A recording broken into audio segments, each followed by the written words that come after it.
Live in Western Oregon, this is NBC 16 News at 11.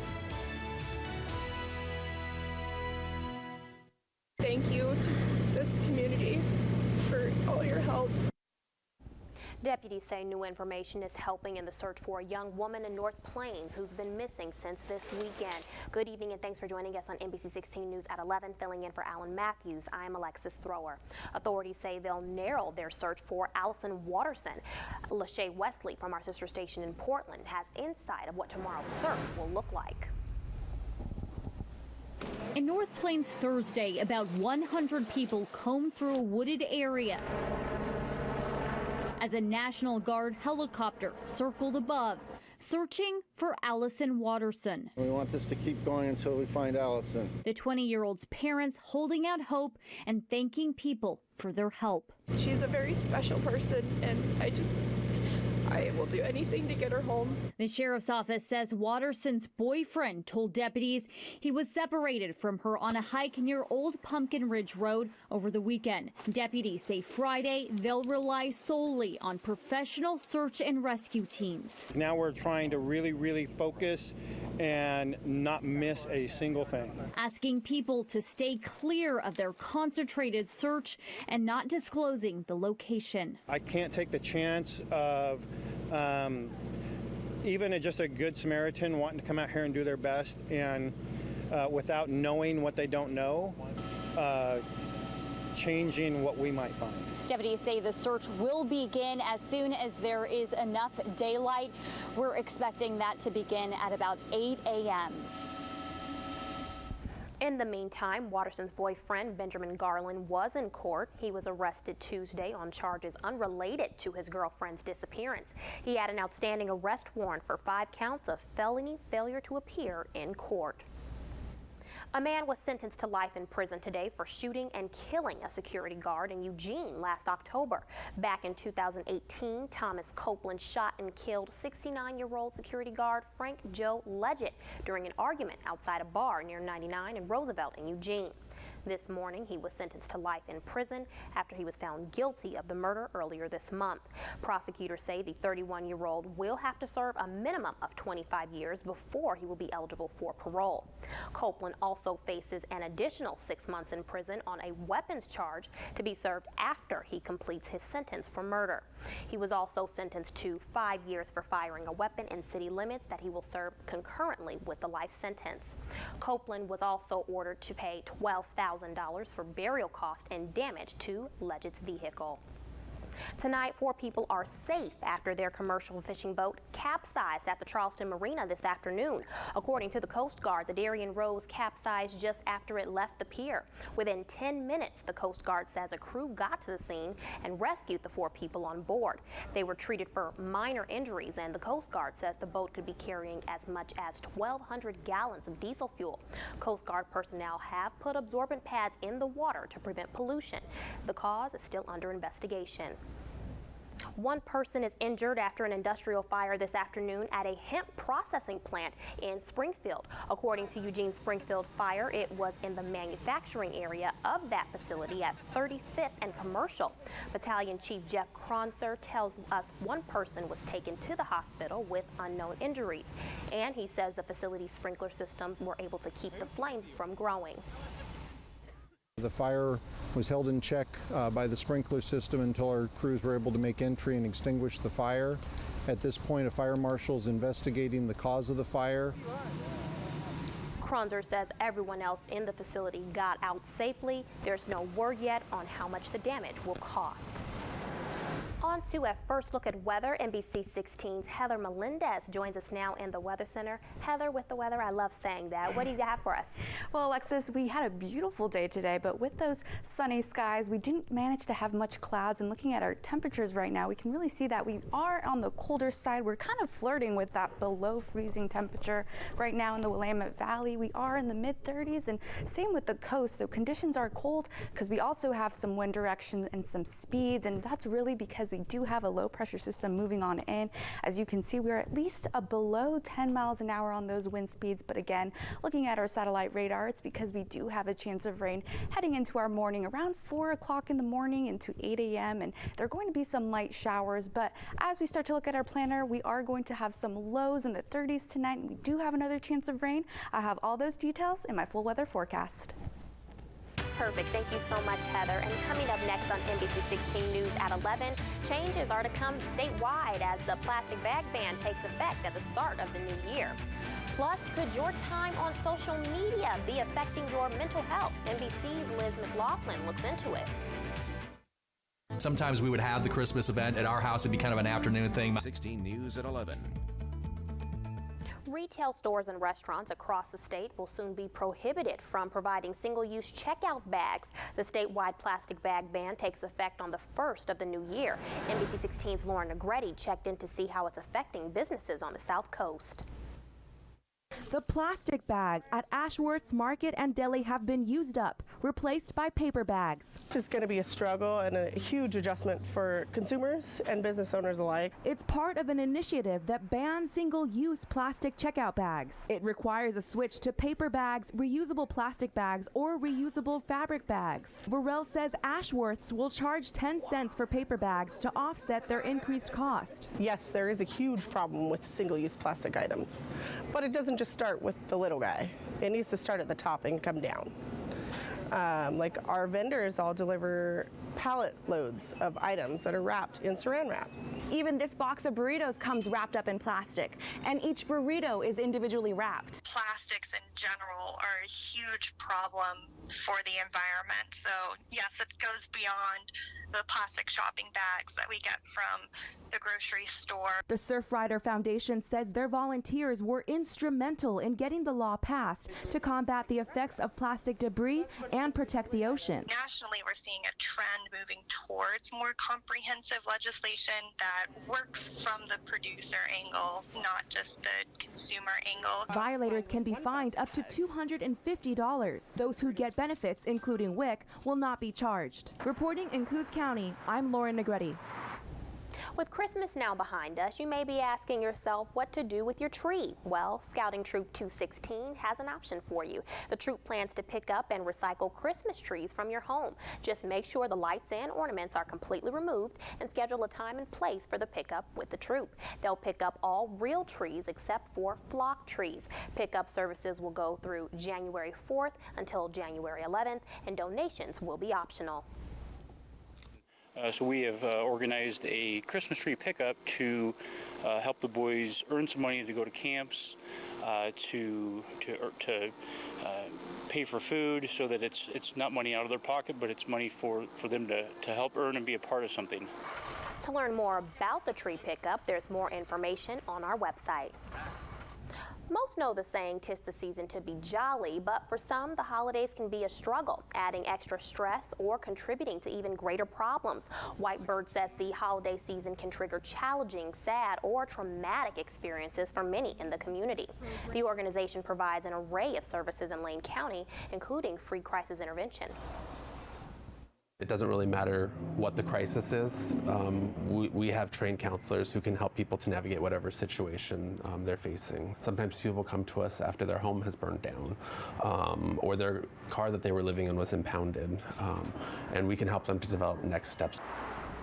Whitebird's Crisis Center is located on 990 West 7th Avenue in Eugene and is open 24/7.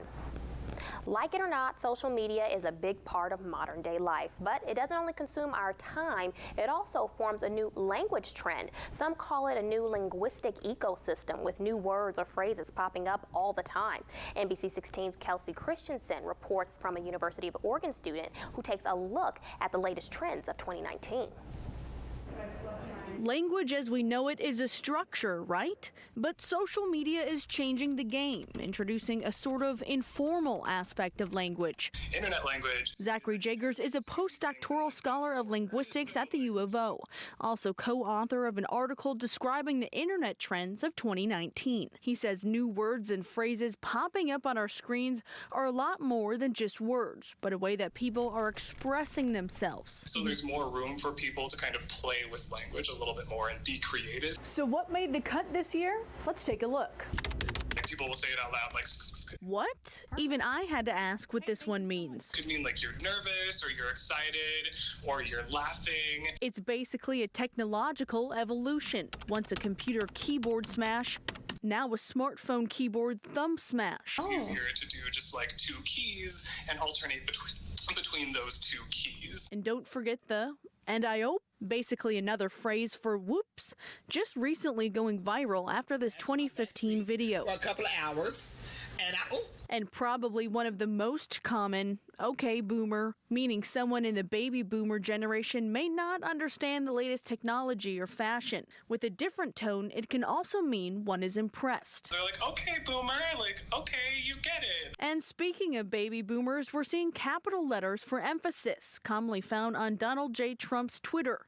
But lately we're seeing a twist, alternate caps and undercase, indicating a mockery, something Jaggers thinks will become even more popular in 2020. Reporting in Eugene, I'm Kelsey Gershenson. For more information on language trends and how to understand them, visit our website at NBC16.com. Staying on the topic of social media, it's time to start thinking about those New Year's resolutions. If you're a social media addict, it might be taking a toll on your mental health. Liz McLaughlin has more on how to have healthier tech habits in 2020. First, Facebook popularized the like button. Now many consider Instagram's little red heart to be the modern currency of public approval. Likes can really mess with your head sometimes. Like counts that some equate to a popularity score, as social feeds become increasingly saturated with influencers paid to promote products. I try not to compare myself to others, but it's difficult. Earlier this year, Instagram announced it would start experimenting with hiding likes, a test that's now expanded to select users across the globe, including the U.S. So you can spend a little bit less time worrying about how many likes you have and a little bit more time connecting with people or things that inspire you. Instagram is still testing the change and may not hide likes permanently. But if social media is taking a toll on your mental health, experts suggest scaling back your network. Listen, if these influencers are giving you negative feelings, you are giving them the power to do so. Unfollow or mute accounts that don't make you feel positive and turn off notifications. The more that time we spend online and on these social media accounts, the more FOMO that we have. Facebook and Instagram also have built-in tools to track screen time and set limits. Putting timers on my social media use helps me a lot because you don't realize how much time you actually invest into these things. Instead, make a resolution to devote more time to the people you like in real life. Liz McLaughlin, NBC News. Another good tech habit for 2020, don't take social media to the bedroom. The blue light from mobile devices has been shown to interfere with sleep, so it's a good idea to avoid using your phone an hour before bed and an hour after you wake up. A brain scan at the age of 7 could help identify kids at risk for ADHD and depression. That's according to a new research study from Vanderbilt University. The study included 94 children whose brains were scanned using functional MRI and then followed for 4 years. Scientists were able to predict the risk of ADHD and anxiety by measuring connectivity between specific regions of the brain. And what about mental health and pets? Well, guess what? Saving Grace has you covered. Saving Grace Pet Adoption Center in Roseburg is celebrating the greatest number of adoptions there in 12 years. Almost 1,400 pets found their forever homes in 2019, which is their highest number of pet adoptions since 2007. Saving Grace contributes their success to programs such as the kitten showers and Fido field trips, where the animals can socialize with people and other pets. Good boy. At the end of the day, Christmas Eve, we had reached 1,399 adoptions at that point. A few days still to go, so we will hit 1,400 today as we reopen after Christmas.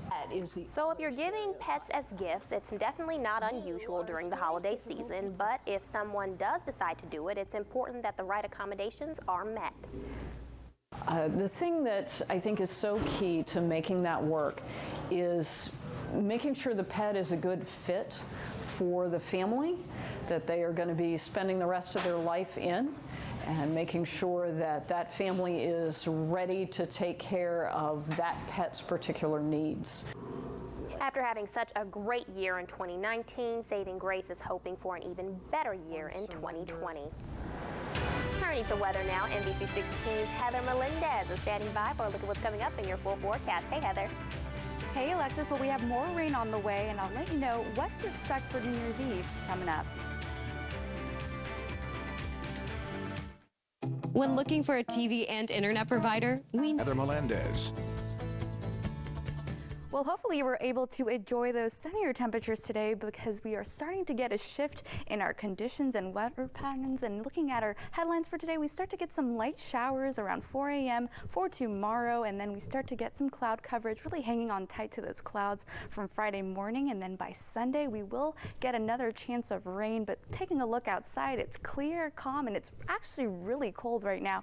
Looking at our satellite radar, we are getting a low pressure system really moving in for the moment, so it's picking up those wind speeds. And for our lows, we will start to see some lows in the mid-30s. For Eugene, we'll see at least 35 degrees, and for the Coos Bay and Roseburg area, we will start to see 36. Now, looking at our next weather maker, this is what we are looking at right now at 11 o'clock. We're starting to get that low pressure system bringing in some moisture for us. But as we roll the clock on, we will get those showers by 4 a.m. in the morning. And as that clock moves, it'll start to dry, really picking up some cloud coverage. And then by our next Saturday, or by this Saturday rather, we start to get this other low pressure system moving on in, bringing some more showers Saturday night into Sunday morning. So definitely Sunday is going to be the day where we're going to see some heavy rainfall. So enjoy the break while you can. And if you are going to take out those lights, you might as well do it by Saturday. Now, looking at our future cast, we can see those showers are just going to be scattered for our Friday mornings. Conditions will predominantly dry, and we will start to see some cloud coverage for Saturday. But again, during the nighttime, we will start to see some showers heading on in and moving on out. Now, again, if you are with family, if you're going to take down those Christmas lights, really the afternoon time is the best time, and Saturday as well, because those will be the last 2 days of dry conditions. And looking at your Friday forecast for your highs tomorrow, we will see at least 50s along the coast and mid-40s along the Willamette Valley. And looking at your 7-day forecast, again, we will start to see some drier conditions for Friday and Saturday. Don't forget, we will have some slight moisture in the morning, so if you are headed out the door, nothing to be concerned about. But Sunday is really that day where we will see a bunch of rainfall and into the new year as well. Now, looking at the coastal areas, your 7-day forecast will have some sunshine in the forecast. Saturday and Sunday, some cloud coverage and rain. And then looking into your New Year's Eve, we will start to see some more rainfall headed into that new year. Your temperatures will be around the 50s and will stay consistently that way for the week. And looking at the Roseburg area, you will start to see some sunshine Friday, Saturday. Sunday will get a chance of rain. Monday will be a nice brief break before that rainfall really kicks in towards the tail end of the week. And for your 7-day forecast, your temperatures are going to be in the upper 40s. You won't have below freezing temperatures, so it'll be nice and comfortable, and really enjoy those dry conditions while you can. Alexis, I know you probably have that Christmas tree. Oh, I don't have a Christmas tree. Really? Oh my gosh. I Same. didn't. You know what? Since the station has one, I just felt like I could get all of my pictures here. I understand. And I didn't get a Christmas tree because I didn't want to take it down by myself. I feel bad cutting down the environment. Yes, that is true. That is true. But of course, they have the recycling programs too. So at least that'll take the sting out of that. So thank you so much, Heather. And next in sports, let Rose Bowl week begin. We'll hear from the Ducks down in Southern California as they receive a grand welcome at Disneyland. You have a foundation of strong values. GCU's The 16 Sports Desk is brought to you by Three Rivers Casino Resort. Man, what I'm looking most forward to today is getting my churro. That's the only thing I've had on my mind for like this whole week, is getting 2 churros and just walk around the park and having a blast and just enjoying the time. Who doesn't love a churro? All smiles for Troy Dye and the Ducks as Rose Bowl festivities officially begin with a welcome for both teams Thursday at Disneyland Resort. The Oregon football team was able to spend Christmas in Eugene before getting on a plane for LA Wednesday night. The Ducks held their first practice in Southern California on Thursday before heading to the happiest place on earth for an afternoon of roller coasters and fun times. To be celebrated at Disneyland, it's a really special opportunity for us.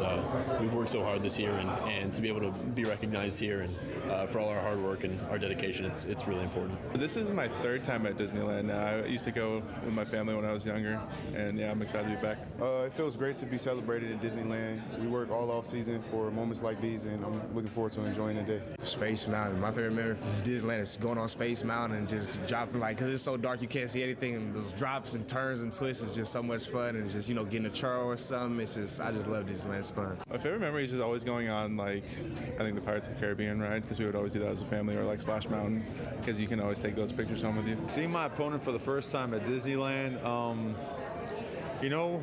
we prepare the same way every single time, so I know the setting is very family oriented and fun and joyful, so we're going to keep it like that, and we'll save game time for game time. We have a tremendous amount of respect for our opponent, and certainly looking forward to a great opportunity on New Year's Day. A reminder, the 106th Rose Bowl game, Oregon, Wisconsin, the granddaddy of them all, a 2 p.m. kickoff on New Year's Day, ESPN. Our live reports from SoCal begin on Friday. This time last year, the rumor mill was swirling that Mario Cristobal might be headed back to his alma mater, Miami. The Hurricanes taking on Louisiana Tech in the Independence Bowl, a scoreless game until early in the second quarter. Bulldogs quarterback Jamar Smith scrambles. Just before he's tackled, finds a wide open Israel Tucker, 26-yard touchdown, 7-0 La Tech. A very low-scoring game in Shreveport. Smith going to cap this drive off in the fourth. 8-yard touchdown run to extend the Louisiana Tech lead. Miami is in trouble, folks. Tech wins it 14-0. The other college football game on this day after Christmas, the Quick Lane Bowl, Eastern Michigan and Pitt.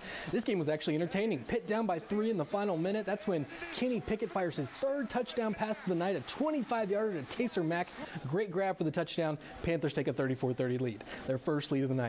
Eagles trying a comeback, but instead this happens. Eastern Michigan QB Mike Glass takes a late hit, gets up looking for revenge, slaps Cam Bright in the face mask, and yeah, the ref went down. While taking a swing at Paris Ford, he clips the official, sends him to the turf. Glass got ejected, and the Panthers get the win 34-30. And that will do it for this Sports Reports. Now let's send it back to the desk.